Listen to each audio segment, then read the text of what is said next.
Hey guys, I'm the MMA Breakdown, and we're doing some last-minute predictions for UFC Fight Night 109, Gustafsson versus Teixeira. Follow me on Twitter. My link is in the description at MMA Breakdown 0. First fight at lightweight, Marcin Held versus Hadzovic. Interesting matchup. Held, I think, is easily the more skilled guy, has a far more complete game. In a couple of Hadzovic's fights pre-UFC, there's definitely a common theme there of him dropping the first couple of rounds, struggling to get a rhythm on the feet, getting easily backed up by not very skilled strikers, but just strikers who can come forward and put pressure on him. But then the third round, that's where he really shines, especially when he's able to get it to the mat. He's a physically imposing guy and can really dominate on the mat when he gets mounted and has some pretty savage ground and pound in that position. And that's going to be his biggest advantage here in this fight. I don't think he can strike with Held, who's not dangerous but fairly technical. Was beating Diego Sanchez on the feet and almost finished him with a pretty sick guillotine. But just had such a willingness to go to the ground with Sanchez, and also didn't have the gas tank to fight that way. And also with Joe Lozon, while a lot of people thought he won that fight, gave away some bad positions and just wasn't a very dominant fight. So I think Held could take the first round, maybe the first two, but I don't think he has the gas tank to keep that up in the third round. I don't think he's dangerous enough, and being such a willing guard player, I think that Hadzovic is going to get in a dominant position late in the fight and do some big damage. So I'm going to take Hadzovic. I think he could win by third round TKO, but I'm going to take him to win a decision. All right, welterweight, Darren Till versus Justin Ayari. I'm taking Till here. I really don't see Ayari winning. He did not impress me, to say the least, in his debut fight against Jim Wallhead. And he got caught cleanly a couple of times in that fight. Maybe dropped if I'm not mistaken. But he comes in with that karate stance and just seems to leave himself really wide open. Wallhead, who was an old aging fighter with a pretty limited striking game, was able to really close in on him pretty easily. And a guy like Till, who's young, fast, and powerful, and who's gotten a couple of vicious TKO wins already in the UFC, I think that style of Ayari's is just going to make for a really bad matchup for him. So I'm taking Till by TKO, I think second round. It is concerning that Till nearly got put away by Nicholas Dalby, who since that fight has just looked awful. But he's the better athlete here, seems to be far more dangerous. I thought Ayari looked out of shape against Jim Wallhead, so I really like Till here, second round TKO.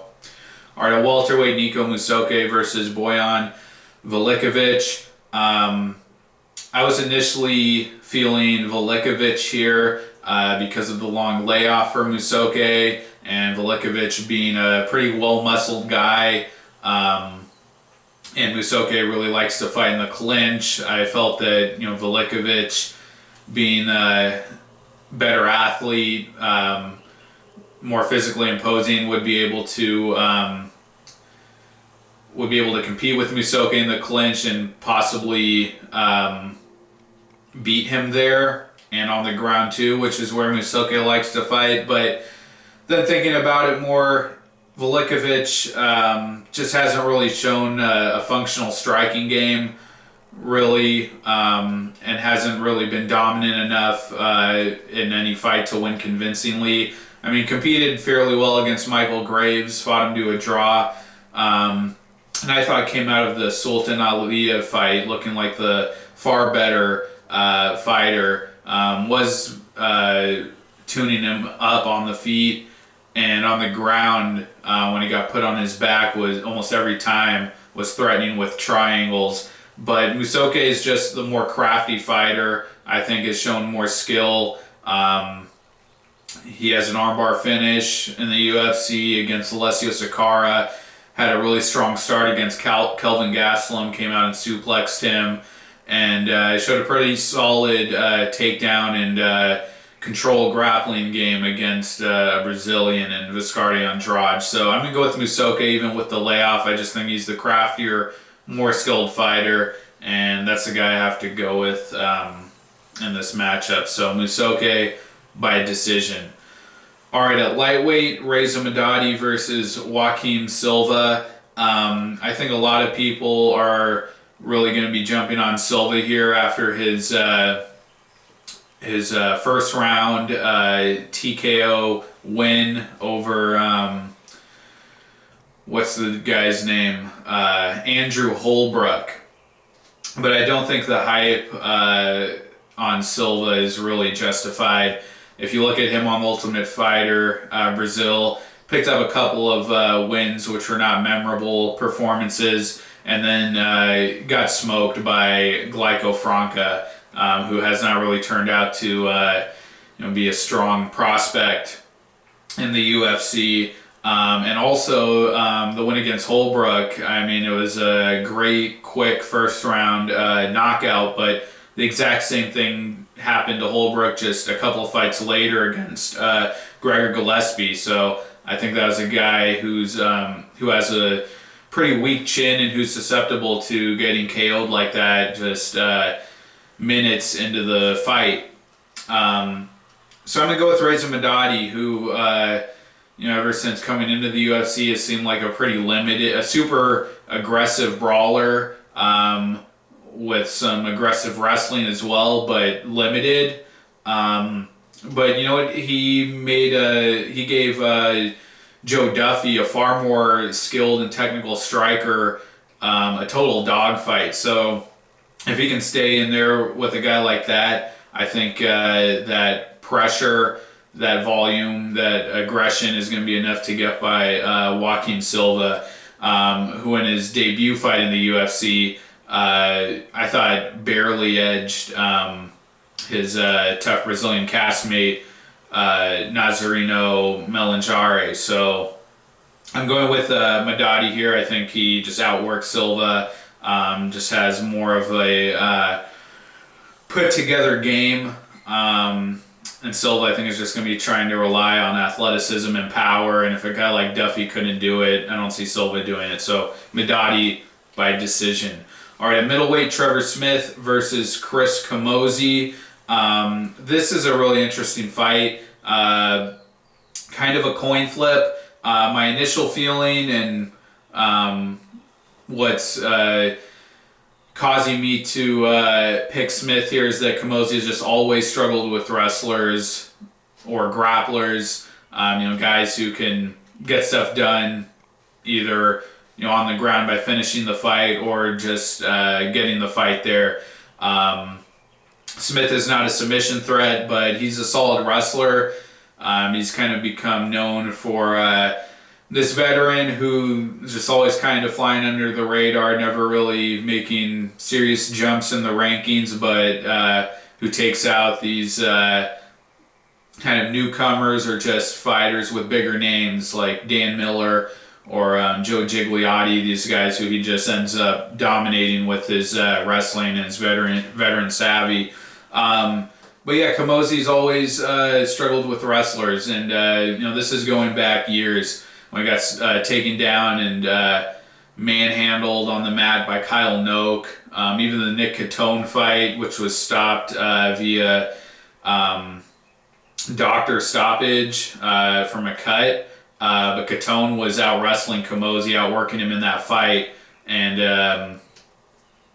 only got stopped when Camozzi was able to open up that cut. And then more recently over the years, Bruno Santos just dominated this guy, completely manhandled him. And after that fight, Camozzi bitched and moaned, saying that Santos was on roids, which may have been true, but he did the same thing after he lost recently against Talis Leites and got finished. Said something along the lines of he came to fight, and Leites came to grapple, and that just tells me that the guy knows he sucks on the ground and does not want to make any effort to make serious improvements there. And to list off a couple more names, Jacare destroyed him twice on the ground. Kelly had some success on the ground against him. So long history of him struggling against grapplers. The thing here is that Smith is not a good striker. Camozzi has been improving there. That's where his strength is. I was really impressed with his win over Vitor Miranda, a pretty talented kickboxer with power, and Camozzi completely wiped the floor with him, and was able to get in some good shots against Dan Kelly. I think he will have a sizable striking advantage over Smith. And while Smith lacks technique on the feet, he can throw hard shots in the pocket. You think back to his brawl with Ed Herman. The guy can throw. He can throw volume and throw with pop. And then his last fight against Andrew Sanchez cracked him right out of the gate with a nice shot. So I think Smith, if he can get inside, he could land a hard shot on Camozzi, hurt him. Dan Kelly did a similar thing. And then Smith, not a totally dominant fighter, even in the Gigliotti fight, had ended up in some front headlock positions. Camozzi, I think he has one finish by guillotine in the UFC, so he could, I could see him giving away a bad position to Camozzi, getting subbed off of a failed takedown attempt, eating a knee, something like that. But Camozzi just has looked bad and has not had a significant win for a long time.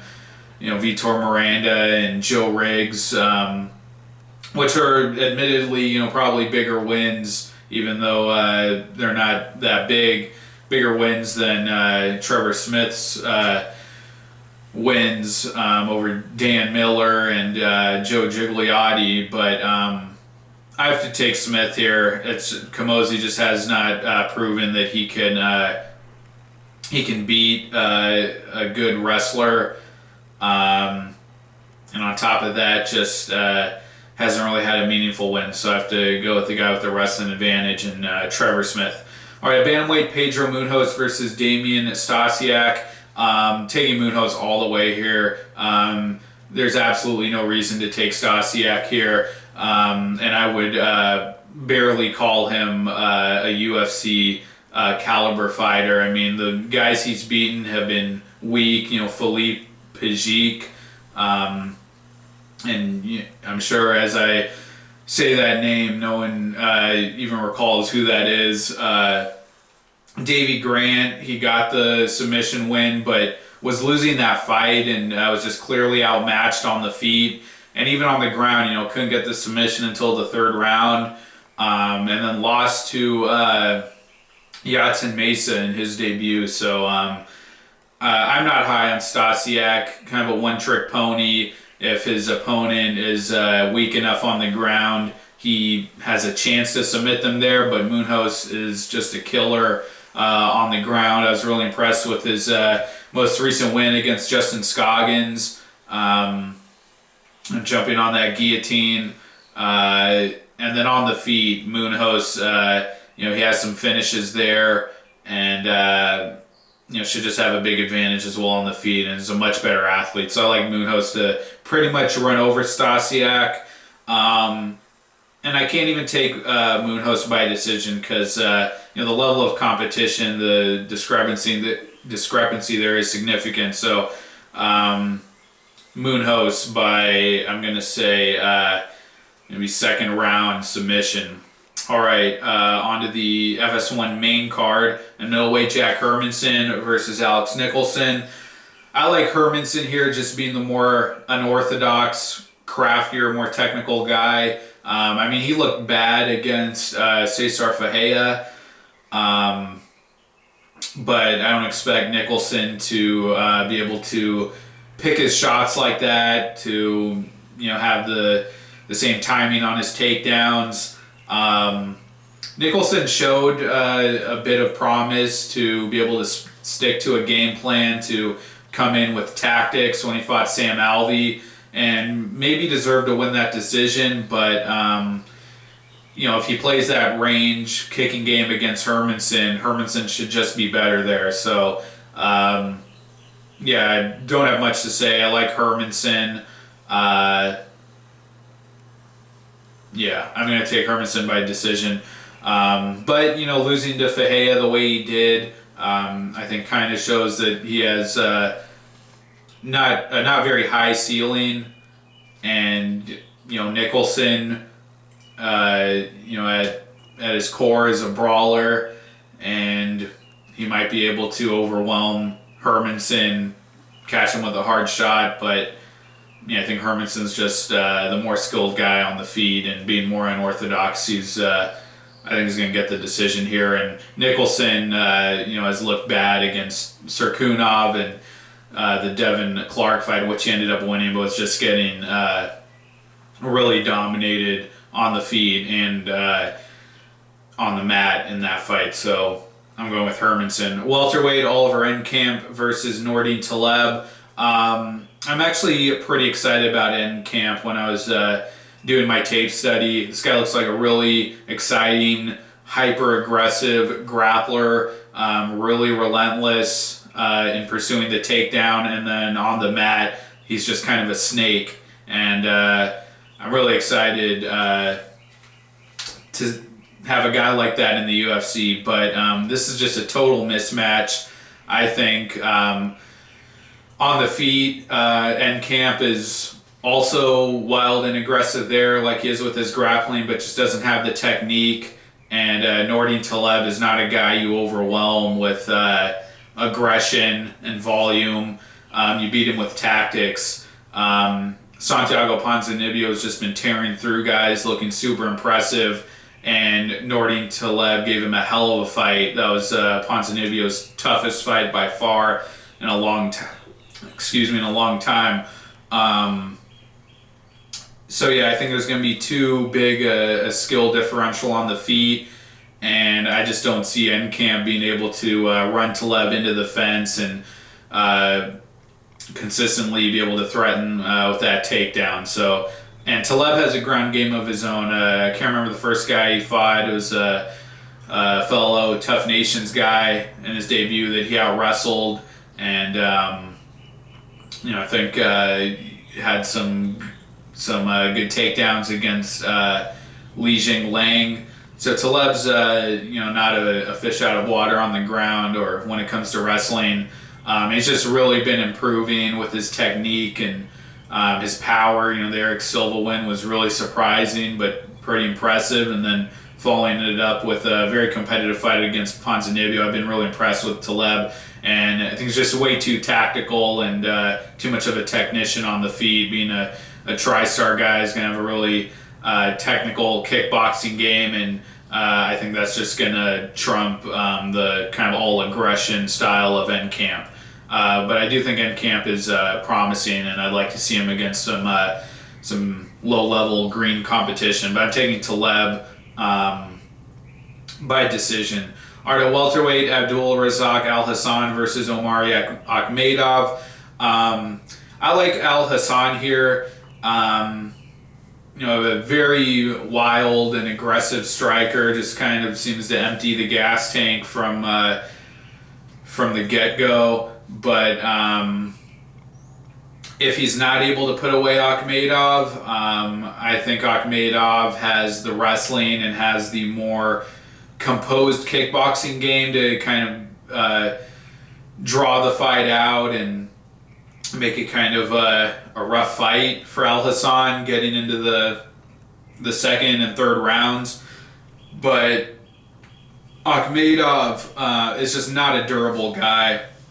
And against maybe the most aggressive, most dangerous striker he ever fought, I just think, if he's getting TKO'd by Alizu Zaleski dos Santos and, getting put away after, after winning the first 2 rounds and being moments away from winning a decision, just getting put away by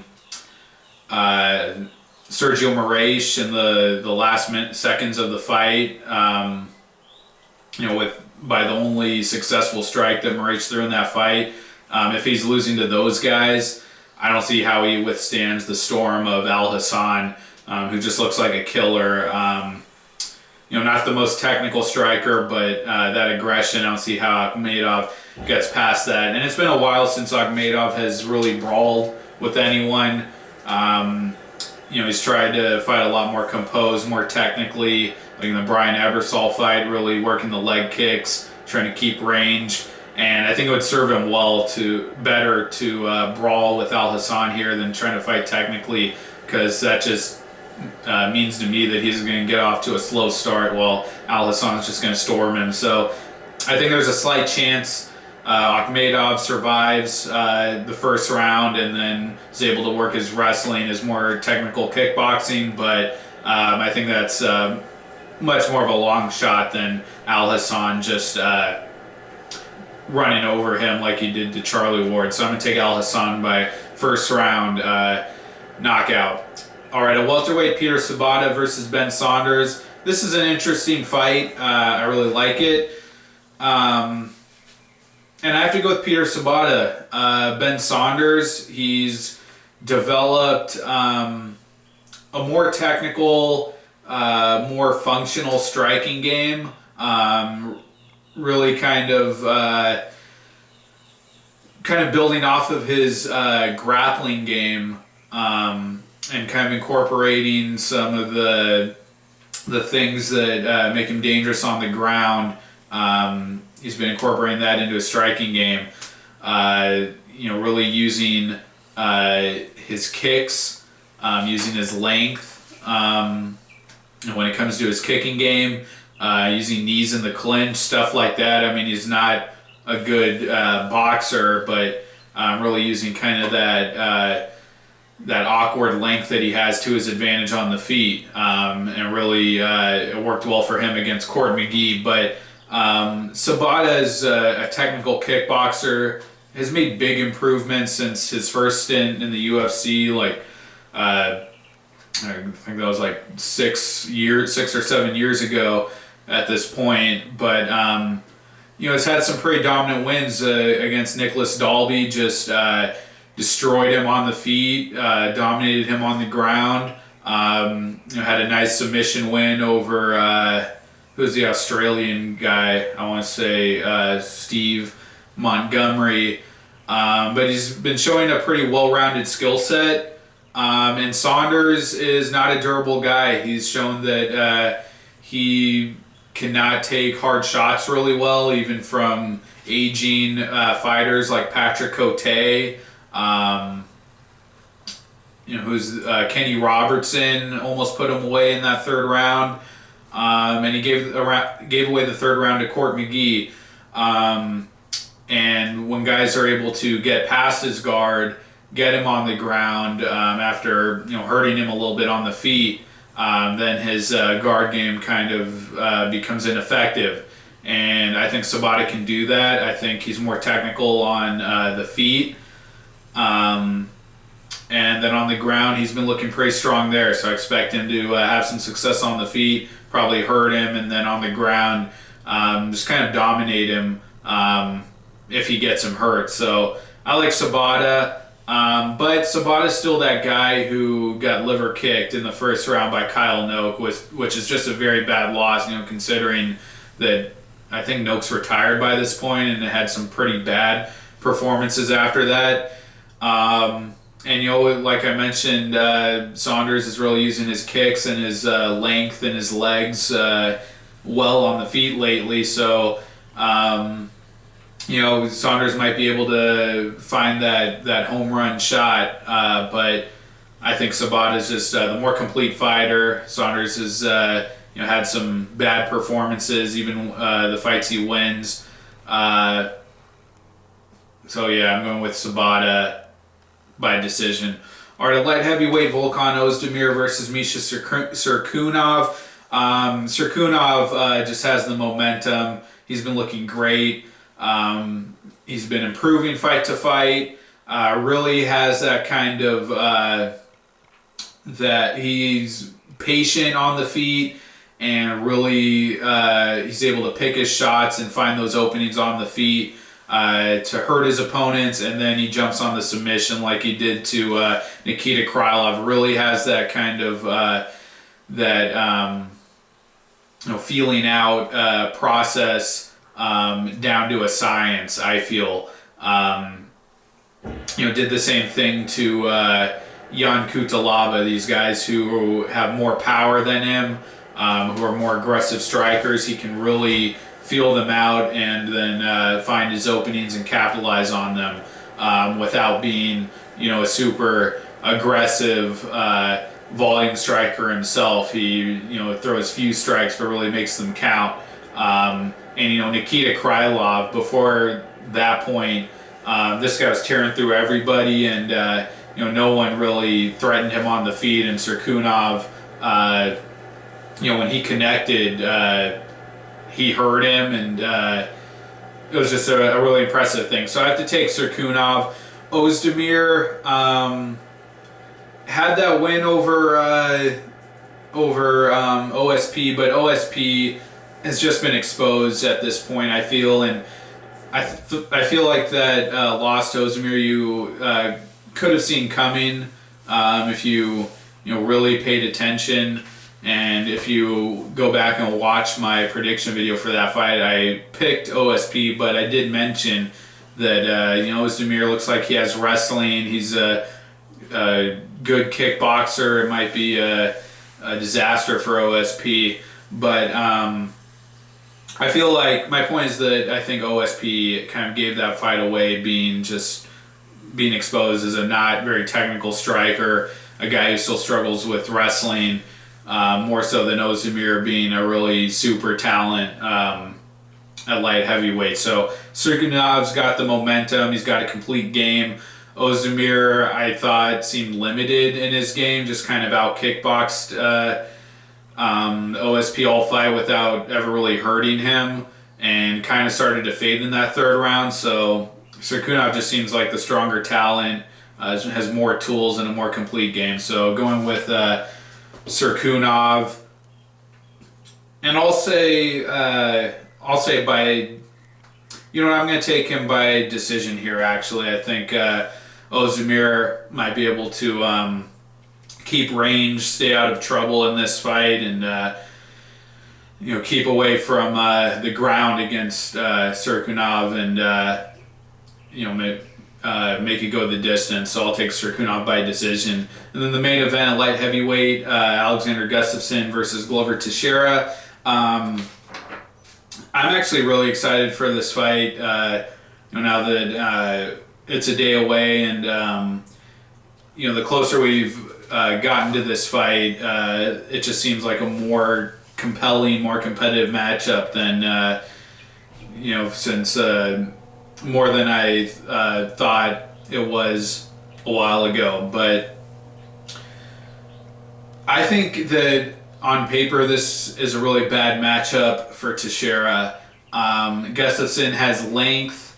Teixeira is, a powerful striker and an accurate striker, and has solid boxing fundamentals.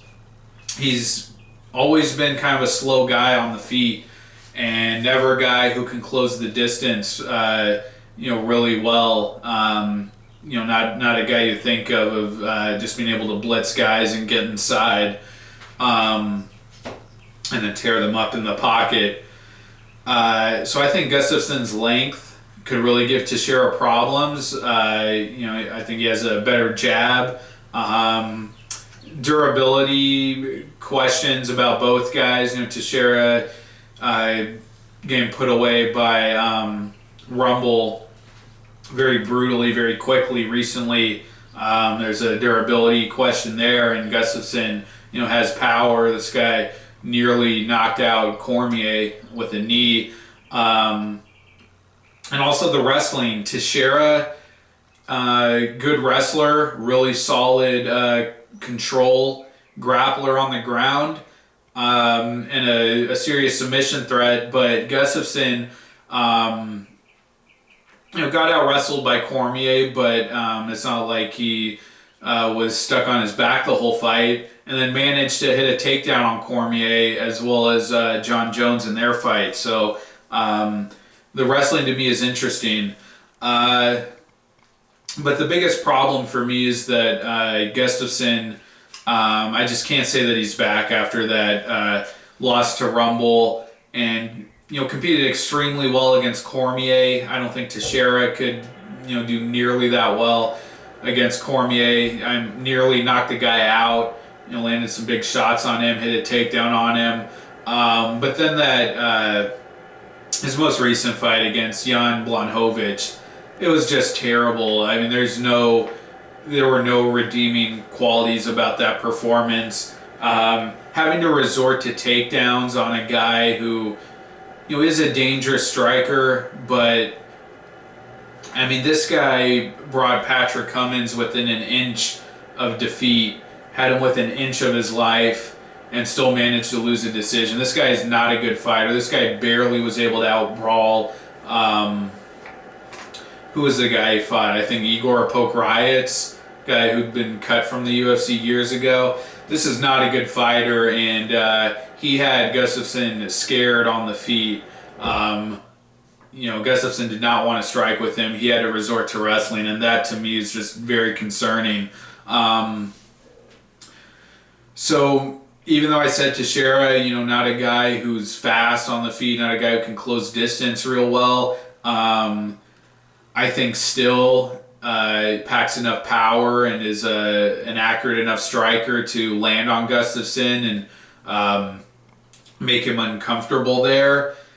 And the wrestling, well, I mentioned that Gustafsson, didn't get laid and prayed by Cormier and was able to hit a takedown on him and hit a takedown on Jones and out-wrestle Blachowicz. Against Jones and Cormier, he hits the takedowns, but really, I think we all, made such a big deal about that, him just hitting a takedown, because those guys have never been taken down, but they got right back up, both of them, when he took them down. It's not like he did anything with it at all, or was able to do it again throughout the fight. So Teixeira's wrestling, while he doesn't have as good a blast double, I feel, as Gustafsson, or can't hit a takedown as well in the middle of the cage. I think his wrestling is a lot more functional, and if he's able to kind of hang in there for a couple rounds, get his licks in on the feet, and wear Gustafsson down, I think Teixeira might be able to start working those takedowns. As in contrast to Gustafsson, when Teixeira gets you down, he grinds on you, wears you out. We saw that against OSP, against Jared Cannonier. He's got great control on the ground.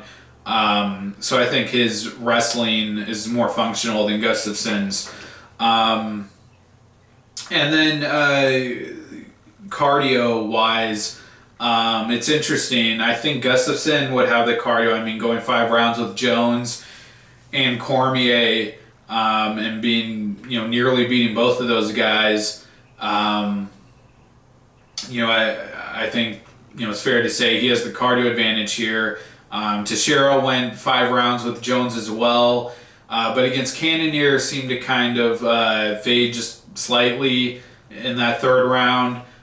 So I would give Gustafsson the gas tank advantage, but I just don't think Gustafsson's head is right, and after that Blachowicz fight, it's just hard for me to see him really doing everything perfectly against Teixeira, who has momentum behind him, who's hungry, and who I think is just the more dangerous striker and has the more effective wrestling and grappling game. So I think it's going to be a super competitive fight. I think it's going the distance, but I have to take Teixeira to just edge Gustafsson, maybe a 3 rounds to 2 kind of situation. So Teixeira by decision. All right, guys, those are my predictions for UFC Fight Night 109. Thank you for watching. Don't forget to follow me on Twitter. My link is in the description at MMA Breakdown 0. And I'll be back very soon with predictions for next week's event, UFC 212, Aldo versus Holloway, which is just a shit card, but I mean the main event is great. So you know, what can you do? But let me give you my 5 most confident predictions for this card. So my most confident prediction is Pedro Munhoz. I think he just runs over Stasiak. And then Darren Till would be my next most confident. And then these next 3, I'm less confident about, but I have Nordin Taleb, Abdul Razak Alhassan, and Misha Cirkunov. So that's it. Thank you guys, and I'll see you soon. Bye.